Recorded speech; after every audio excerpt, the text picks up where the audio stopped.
నేలలో పెద్దగా సారం లేదు, సాగునీటి వసతి అంతంత మాత్రమే. మరి అలాంటి భూములను వదిలేయాలా? సాగు యోగ్యం కావని పంట వేయకుండా ఉండాలా? అంత ఆందోళన చెందాల్సిన అవసరం లేదు. ఆయా భూముల్లో సాగు చేయడానికి అనుకూలంగా ఉండే పంటలు ఉన్నాయి. పైగా ఆదాయం కూడా భారీగా వస్తోంది. ఎంత అంటే కొద్ది కాలం ఓపిక పడితే ఎకరానికి ₹1,00,00,000 సంపాదించవచ్చు. దానికదేంటో తెలుసుకుందాం పదండి.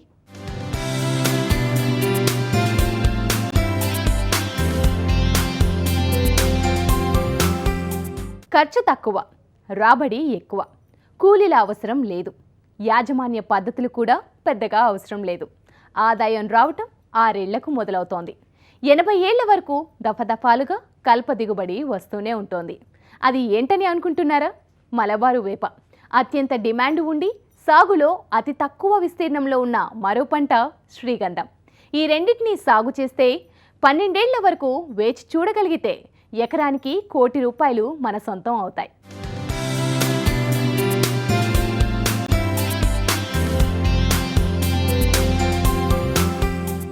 సాగు యోగ్యంగా ఉన్న భూమిలో ఎవరైనా పంట పండించగలుగుతారు. కానీ నీటి వసతి తక్కువగా ఉండి భూమిలో ఇసుక పొరలు, రాళ్లు, రప్పలతో నిండిన భూమిలో ఏదైనా సాగు చేయొచ్చా? అందులో అధిక లాభాలు గడించవచ్చా అంటే 100% సాధించవచ్చనే చెప్పొచ్చు. అదెలాగంటే ఇదిగో అతి తక్కువ ఖర్చుతో రైతు ఇంట సిరులు కురిపించే మలబారు వేప, శ్రీగంధం ద్వారా లాభాలు గడించవచ్చు.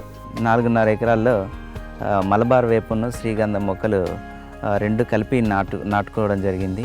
ఇవి వచ్చేసి మనకు శ్రీగంధంకు మధ్య 10 ఫీట్లు పెట్టాము. మధ్యలో వచ్చేసి మలబార్ వేప వచ్చేసి శ్రీగంధానికి మలబార్ వేపకు 5 ఫీట్ల దూరంలో అంతర పంటగా మలబార్ వేప నాటుకోవడం జరిగింది. అంటే మనకు ఎకరానికి మేము ఏం చేసామంటే ఎటు చూసినా 10 అడుగుల దూరంలో శ్రీగంధం మొక్కలు నాటుకొని మధ్యలో మలబార్ వేప మొక్కలు 5 అడుగుల కోటి నాటుకోవడం జరిగింది. ఇవి ఎకరానికి 435 శ్రీగంధం మొక్కలు, 435 మలబార్ వేప మొక్కలు నాటడం జరిగింది. ఒక చెట్టుకు మధ్య మేము 5 ఫీట్ల డిస్టెన్స్లో పెట్టేసి ఒక ఫీటు లోతు గొయ్యి తీసేసి, ఎటు చూసిన ఒక ఫీటు లోతు గొయ్యి తీసేసి అందులో వర్మీ కాంపోస్టు వేపపిండి కొంచెం వేసి ఒక కేజీ వచ్చేసి వర్మీ కాంపోస్టు, అదేవిధంగా కొంచెం 50 గ్రాములు 100 గ్రాముల వరకు వేపపిండి వేసాము. వేపపిండి వేసేసి మనం మొక్క నాటుకొని కింద పడిపోకుండా 2 అడుగుతోటి తొక్కాల్సి ఉంటుంది. వాటర్ పెట్టినప్పుడు ఒక పక్కకు జరిగిపోకుండా తొక్కి పెట్టాము. మొక్కలు నాటుకున్నప్పుడు ఎలాంటి ఎరువులు అంటే ఇవి మలబార్ వేపకున్న శ్రీగంధమైన ఒక వర్మీ కాంపోస్ట్ వేప పిండి వేసుకుంటే సరిపోతుంది. వేలాంటి ఎరువులు వీటికి వాడాల్సిన అవసరం లేదు, వేయాల్సిన పని లేదు. మనం ఇది మళ్ళీ ఈ ఎరువులు ఇప్పుడు వేసిన తర్వాత సంవత్సరం వరకు ఎలాంటి ఎరువులు వేయాల్సిన పని ఉండదు. దీనికి ఈ సంవత్సరం వరకు మొత్తం 4 సార్లు దున్నుకోవాల్సి ఉంటుంది. 2 సంవత్సరాల కింద మొక్కలు నాటడం జరిగింది. అవి శ్రీగంధం అనేసి మెడిసినల్ వాల్యూస్ ఉన్న మొక్క. అది మలబార్ వేపలో కూడా మెడిసినల్ వాల్యూస్ ఉన్నాయి. కాకపోతే శ్రీగంధం అనేసి మనకు సబ్బుల కంపెనీల్లో, అగరబత్తుల కంపెనీల్లో, అదేవిధంగా గుండెకు సంబంధించిన వ్యాధులు, కంటికి సంబంధించిన వ్యాధులలో వాడుతూ ఉంటారు. అదేవిధంగా కడుపు నొప్పికి సంబంధించిన మాత్రలు తయారు చేసే మెడిసిన్స్లో వాడుతూ ఉంటారు. మలబార్ వేప దేనికి ఉపయోగపడుతుందంటే మలబార్ వేప నుంచి వచ్చిన గింజల్ని సబ్బుల కంపెనీలలో వాడుతుంటారు. అంటే డిటర్జెంట్స్, సోప్స్, డిటర్జెంట్స్ వాటి ఇళ్లలో సర్ఫ్ ప్యాకెట్లలో దీని మలబార్ వేప గింజలను వాడడం జరుగుతుంది. మనం ఇక్కడ చూస్తున్న శేఖర్ది మెదక్ జిల్లా ముచ్చర్ల గ్రామం. ఇంటర్ వరకు చదువుకున్నాడు. తర్వాత కొంతకాలం వ్యాపారం చేసి అనంతరం మలబారు వేప, శ్రీగంధం మొక్కల గురించి తెలుసుకుని వీటిని నాటారు. 2 ఏళ్ల క్రితం 4.5 ఎకరాల్లో ఈ రెండింటినీ ఏకకాలంలో నాటారు. నాటిన 6 ఏళ్ల నుంచి 80 ఏళ్ల వరకు ఆదాయాన్నిచ్చే ఈ అడవి జాతి చెట్లు కరువును తట్టుకుంటాయి. ఎరువులు, పురుగు మందుల ఖర్చు లేకుండా వీటిని సాగు చేయొచ్చు. ఒక సంవత్సరానికి 1 ఫీటు చుట్టుకొలత రావడం జరుగుతుంది. మాకు ఇప్పటికీ 18 ఇంచుల చుట్టుకొలత ఆ పైన రావడం జరిగింది. మనకు ఈ 2 సంవత్సరాలకి ఇప్పుడు తీసేసినా కానీ పేపర్ ఇండస్ట్రీస్కి పోతుంది. కొన్ని రకాల టింబర్ కంపెనీస్ వాళ్ళు అడుగుతారు. దగ్గరలో ఉన్న మనకు కట్టె మిషన్లు ఉంటాయి కదా, వాళ్ళు కూడా ఇవి తీసుకొని సెంటరింగ్కి సంబంధించిన చెక్కను తయారు చేసేదానికి ఉపయోగిస్తానని అడుగుతున్నారు. కాకపోతే ఏంటంటే మనకు 5-6 సంవత్సరాలు అయితే కానీ మనకు మంచి చుట్టుకొలత వచ్చేసి ఒక 50 ఇంచుల నుంచి 60 ఇంచుల చుట్టుకొలత వస్తుంది. కాబట్టి మనకు ఒక చెట్టు నుంచి ఒక 500 నుంచి 1000 కేజీల వరకు వెయిట్ ఉంటుంది, వుడ్ వస్తుంది. మనకు అంత వెయిట్ ఉన్న వుడ్ను మనం మార్కెట్లో అమ్మితే మనకు ఒక్కో చెట్టుకు మనకు 3000 నుంచి 10,000 రూపాయల వరకు రేట్ ఉంటుంది. అంటే సైజు పెరిగిన దాని ప్రకారం ఎంత లావు పెరుగుతుంది దీనికి రేట్ ఎట్లుంటుందంటే మలబార్ వేపకు హైట్ పెరిగినంత మాత్రమే కాదు, దీని చుట్టుకొలత పెరగాల్సి ఉంటుంది. చుట్టుకొలత పెరగాలి అంటే మనం ఖచ్చితంగా నీళ్ళు అనేది ఇచ్చుకోవాల్సి ఉంటుంది. నీళ్ళు మనం వారానికి ఒకసారి నీళ్ళు ఇచ్చుకుంటేనే ఇది పెరుగుతుంది. చెట్లు పెట్టినామా వదిలేసినామా అంటే ఇది వచ్చేది కాదండి. దీనికి 3 నెలలకు ఒకసారి మనం ట్రాక్టర్తో దున్నిచ్చేసి అదే మనుషులతోటి చెట్టు చుట్టూ పాది చేసుకోవాలి 3 సంవత్సరాల వరకు. అప్పటి నుంచి మనకు 3 ఏళ్ళ నుంచి మనకు మలబార్ వేప చెట్టును గడ్డి తీయాల్సిన పని ఉండదు. ఎరువులు అంటే సంవత్సరానికి ఒకసారి పశువుల పేడ ఒకటి వేసుకుంటే సరిపోతుంది. అదైనా కానీ ఒక 3 గంపలు 4 గంపలు పశువుల పేడ తోలించుకోవాలి. 4 గంటలలో పేపర్ ఇండస్ట్రీ వాళ్ళు కొనడానికి ముందుకు వస్తారు. అది అగ్గిపుల్లల కంపెనీలో వాడతారు. పేపర్ ఇండస్ట్రీ అగ్గిపుల్లల కంపెనీ కాకుండా మనకు కొన్ని రకాలైన బొమ్మలు తయారు చేసే దాంట్లో కూడా ఈ మలబార్ వేప చెక్కను వాడడం జరుగుతుంది. మలబారు వేప అన్ని రకాల నేలల్లోనూ పెరుగుతుంది. వేప చెట్లు పెరిగే ఏ నేలలోనైనా ఈ మొక్కలు నాటొచ్చు. ఎర్ర నేలలు, ఇసుక నేలలు, నల్లరేగడి నేలల్లో ఎదుగుదల బాగుంటుంది. రాళ్ల నేలలు, చౌడు నేలలు, జిగట భూముల్లో ఎదుగుదల ఆలస్యమవుతుంది. నీటి తడుల అవసరం అంతగా ఉండదు. తడులు ఇవ్వగలిగితే ఎక్కువ ఆదాయం పొందే అవకాశముంది. సరైన యాజమాన్య పద్ధతులు పాటిస్తే మొదటి సంవత్సరంలోనే 30 అడుగుల ఎత్తు, 1.5 అడుగుల చుట్టుకొలత మేరకు దృఢంగా పెరుగుతుంది. మలబార్తో పాటు శేఖర్ ఎంచుకున్న మరో పంట శ్రీగంధం. ఇది చాలా విలువైన మొక్క. 12 నుంచి 15 ఏళ్లలోపు చేతికి వస్తోంది. మలబారు వేప, శ్రీగంధం రెండింటినీ కలిపి నాటడం ద్వారా లాభాలు పెంచుకోవచ్చని చెప్తున్నారు శేఖర్. కొద్దిపాటి జాగ్రత్తలు తీసుకుంటే మంచి ఆదాయం వస్తుందని వివరిస్తున్నారు.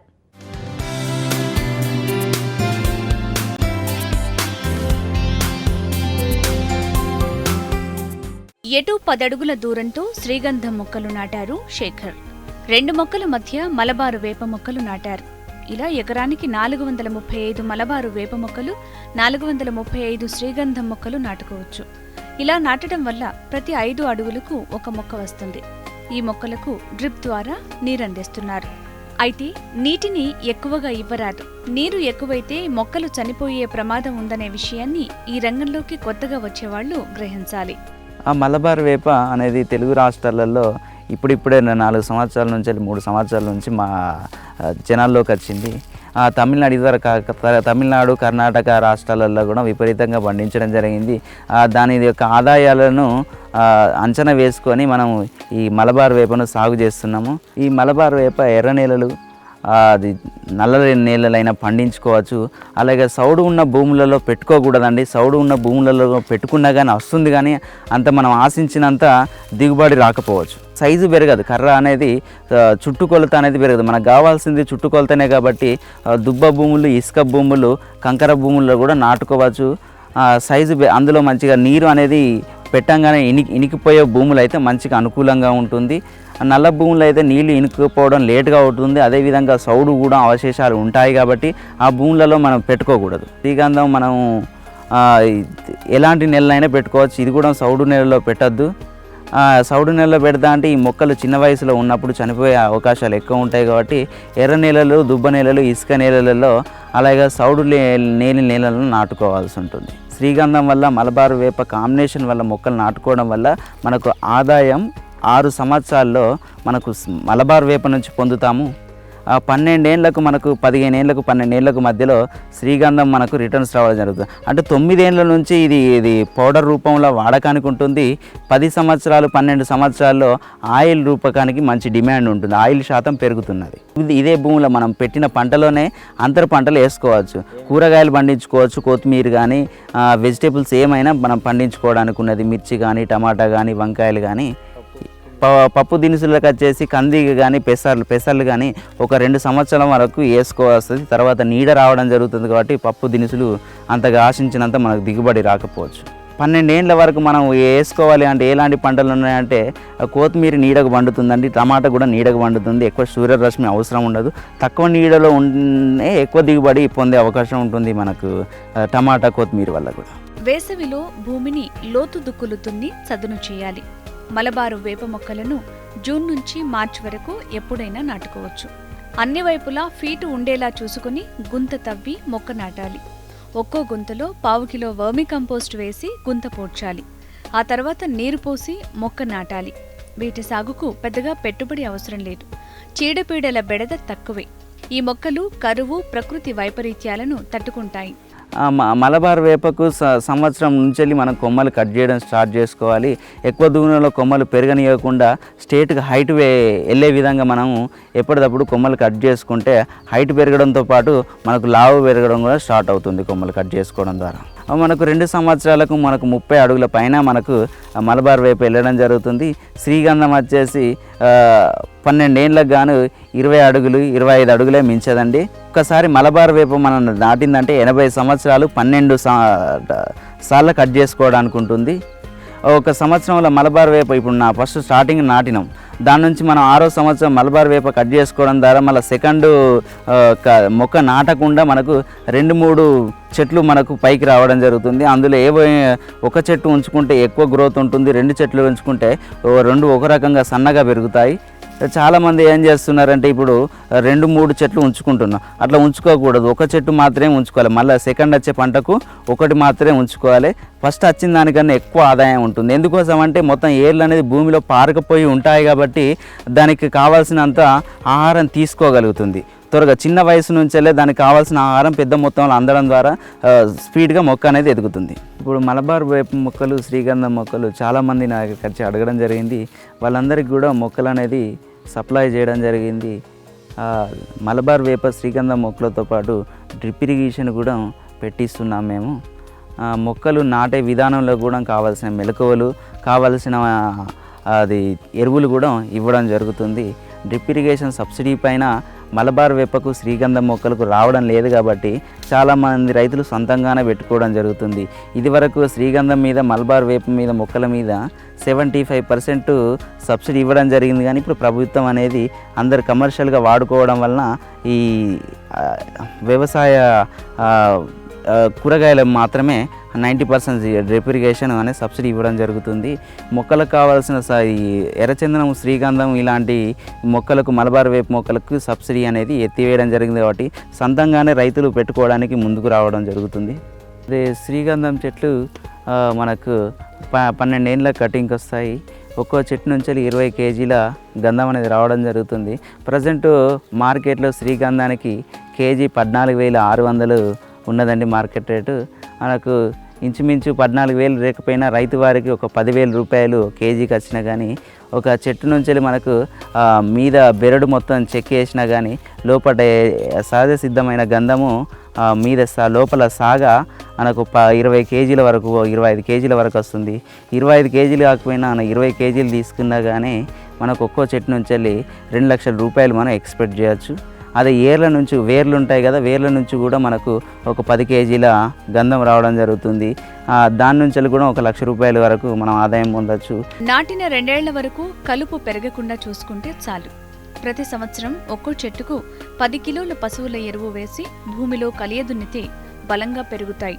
మలబారు వేప సాగులో పురుగుమందులు, రసాయన ఎరువులు వాడాల్సిన అవసరమే లేదు. మలబారు వేప 6 ఏళ్లకు 600 నుంచి 800 కిలోల బరువు వస్తుంది. ప్రస్తుతం టన్ను ధర 8 నుంచి 10,000 రూపాయలు పలుకుతోంది. చెట్టును కోసి అమ్మినా మళ్లీ పెరుగుతూ రైతుకు ఆదాయాన్నిస్తుంది. మలబారు వేప మొద్దులు, కొమ్మలు, వేర్లు బాగా చేవదేరి గట్టిగా ఉంటాయి కాబట్టి కర్రబొగ్గు ఉత్పత్తికి పనికొస్తాయి. శ్రీగంధం మొక్కలలో అత్యంత సుగంధభరిత లక్షణాలు, వైవిధ్యభరిత లక్షణాలు ఉండడంతో ఈ పంట సాగు చేసిన రైతులు 12 ఏళ్ల వరకు వేచి చూస్తే తరువాత భారీ ఆదాయాన్ని గడించవచ్చు. పూర్తికాలం అంటే 10 ఏళ్లకు పైబడి పెరిగిన శ్రీగంధం మొక్కలలో చెక్క నుంచి వచ్చే కలపకు కాకుండా ఆయిల్కు కూడా మంచి డిమాండ్ ఉంటోంది. ఒక్కో మొక్క 20 నుంచి 30 కేజీల వరకు బరువు పెరుగుతోంది. కేజీ ప్రస్తుతం 14,000 రూపాయలు పలుకుతుండడంతో ప్రతి మొక్కకు 2 లక్షల ఆదాయం వచ్చే అవకాశం ఉంది.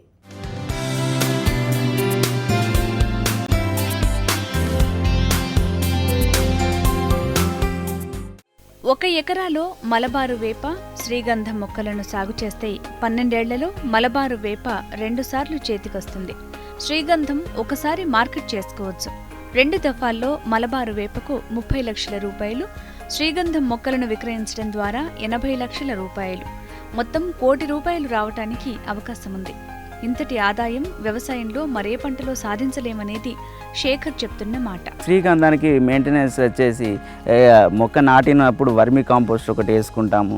నెక్స్ట్ సంవత్సరం నుంచి వెళ్ళి పశువుల పేడ, సంవత్సరానికి ఒకసారి పశువుల పేడ దోలించుకొని దీనికి 12 సంవత్సరాల దాకా కేవలం నీళ్ళు పెట్టుకోవాలి. దీనికి ఎలాంటి కెమికల్స్ కానీ మందులు కానీ ఏది కొట్టాల్సిన పని ఉండదు. కేవలం ఒక పశువుల పేడ మాత్రం వేస్తేనే సరిపోతుంది. సహజ సిద్ధమైన ఎరువునే వేసుకోవాలి. దీనికి యూరియా లాంటివి వేసుకోకూడదు. ఓన్లీ ఆకులు, దీనికి కొమ్మలు అనేటివి ఎక్కువ తీయకున్నా పర్వాలేదు. ఇది చక్కగా పెరగాలి, ఇంత లాభ అవ్వాలనేది ఏముండదు. ఎంత వంకర పెరిగినా కానీ ప్రతిదీ ఉపయోగానికి వస్తుంది మనకు. అది మలబార్ వేపకి అయినా శ్రీగంధానికైనా నీళ్లు అనేది ఎక్కువ పెట్టుకోకూడదు. ఎక్కువ పెట్టుకుంటే చెట్టు ఎరుపు రంగుకి వచ్చేసి రాలిపోతాయి. ఆకు అంటే పసుపు రంగుకి వచ్చేసి ఆకులు రాలిపోవడం జరుగుతుంది. అది ఎక్కువ వాటర్ పెట్టడం ద్వారా ఆకులు రాలిపోయి చెట్టు ఎదుగుదల తక్కువైపోతుంది. కాబట్టి మనం వారానికి ఒకసారి, 10 రోజులకు ఒకసారి మనం చూసుకొని భూమిని బట్టి నీళ్ళు అనేది ఇచ్చుకోవాల్సి ఉంటుంది. శ్రీగంధమైన మలబార్ వేప అయినా కానీ మనకు నీళ్ళ విషయానికి వచ్చేసి డ్రిప్ ఇరిగేషన్ పద్ధతిలోనే మనం వాటర్ అనేది ఇచ్చుకోవాలి. కాలువల ద్వారా ఇచ్చుకోవడం ద్వారా మనకు ఏదైనా పని ఉంటే నీళ్ళు ఇవ్వలేకపోతాము. మనం ఒక 6 నెలలు, సంవత్సరం ఇచ్చేసి దాని చెట్లకు పచ్చగానే ఉన్నాయి కానీ నీళ్ళు ఇవ్వడం ఉండదు. డ్రిప్ ఇరిగేషన్ పద్ధతిలో నీళ్ళు ఇవ్వడం ద్వారా దానికి కావాల్సినంత చెట్టు మొదటనే అందుతుంది. మనకు ఎప్పుడు వరకు మలబార్ వేపైన శ్రీగంధమైన అమ్ముకునే వరకు, మార్కెట్ చేసుకునే వరకు 10 రోజులకు ఒకసారి నీళ్ళు ఇచ్చుకోవాల్సి ఉంటుంది. అది నీళ్లు తక్కువ ఉన్న వాళ్ళు వేరే వ్యవసాయం అంటే కూరగాయలు పండించుకోవడం, ఇలాంటి నీళ్లు లేక పండించుకోకుండా బీడు భూములుగా పెట్టుకోవడానికి బదులుగా ఇలాంటి పంటలు లాంగ్ టర్మ్లో వేసుకొని తక్కువ నీళ్ళతోటి రెండించిన నీళ్ళు ఉంటే మనకు 5 ఎకరాల నుంచి 10 ఎకరాల వరకు కూడా మన పంటలు పండించుకొని వ్యవసాయం చేసుకోవచ్చు. నీటి వసతి తక్కువగా ఉన్న రైతులు, సారవంతమైన నేలల్లో కాకుండా ఎక్కువ భూమి ఉన్న రైతులు ఈ కలప మొక్కలను సాగు చేయటం వల్ల అధిక ఆదాయాన్ని పొందొచ్చు. 2 ఇంచుల బోరు ఉన్న రైతులు కూడా 10 ఎకరాల వరకు ఈ 2 కలప మొక్కలను సాగు చేసి మంచి ఆదాయాన్ని పొందొచ్చు. అందరూ వేస్తున్న పంటలనే మనము వేసి ధర లేదని ఇబ్బందులు పడటం కంటే అధిక మొత్తంలో అవసరమవుతున్న ఇలాంటి కలప వృక్షాలను సాగు చేయటం ద్వారా బీడు భూముల్లో సిరులు కురిపించవచ్చు. మలబార్ వేపకు 6వ సంవత్సరం ఒక 10 లక్షల రూపాయలు మనకు ఆదాయం ఉంటుంది. అదే 12వ సంవత్సరం మళ్ళీ 15 లక్షలకు, 10 నుంచి 15 లక్షల వరకు ఆదాయం వస్తుంది. శ్రీగంధం నుంచి మనకు 12 ఏళ్ళకు ఆదాయం వస్తుందంటే ఒక చెట్టు నుంచి 2 లక్షల ఆదాయం వేసుకున్నా కానీ 435 చెట్లకు గాను 400 చెట్లు వేసుకున్నా కానీ 80 లక్షల ఆదాయం ఉంటుంది. మనకు అనేక రకాలమైన పంటలు వేసుకొని పెస్టిసైడ్స్, విత్తనాలు, మందులు, వాటర్ ఇలాంటి సమస్యలు ఏమీ లేకుండా మనం ఒక 12 ఏళ్ళు ఓపిక చూడగలిగితే మనకు ఇంచుమించు 80 నుంచి ₹1,00,00,000 వరకు ఆదాయం ఉంటుంది. కాబట్టి ఈ మలబార్ వేప నుంచి మనకు 6వ సంవత్సరం ఒక 10 లక్షలు, ఇది 12వ సంవత్సరం దానికన్నా అప్పటి మార్కెట్ విలువ అనేది ఖచ్చితంగా పెరుగుతుంది. కాబట్టి దానికి 20 లక్షలు తీసుకున్నా కానీ ఈ శ్రీగంధం చెట్ల నుంచి 80 లక్షలు, మలబార్ వేప చెట్ల నుంచి 30 లక్షలు తీసుకున్న ఒక 1,10,00,000 పైనే మనకు ఆదాయమే ఎక్స్పెక్ట్ చేయనీకి ఉంటుంది. ఇంత ఆదాయం మనకు ఎలాంటి వ్యవసాయ పంటలు, ఎలాంటి వరి నాటి, ఎలాంటి భూములలో ఎలాంటి పంటలు వేసుకున్నా కానీ ఇంత ఆదాయం మనం దేనిపైన తీయలేమనే ఆలోచనతోటే ఈ మొక్కలనేది సాగు చేసుకోవడం జరిగింది. అదేవిధంగా రైతులు చాలామందికి అపోహలు, అనుమానాలు, ఈ మొక్కలు పెంచచ్చా పెంచరాదా, గవర్నమెంట్ నుంచి ఎలాంటి ఇబ్బందులు ఉంటాయా, ఫారెస్ట్ డిపార్ట్మెంట్ ఎలాంటి పర్మిషన్స్, ఇలాంటి వగేరా ఆలోచనలు పెట్టుకోకుండా ఈ మొక్కలు అనేది ఎవరైనా పెంచుకోవచ్చు.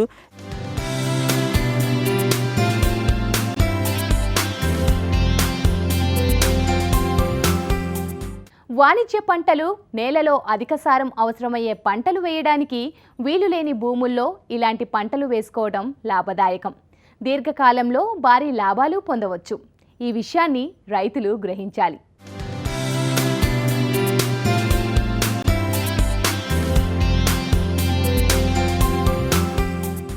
ఇది ఇవాల్టి స్టెల్లింపం సమర్పించు నీలతల్లి కార్యక్రమం. నమస్తే.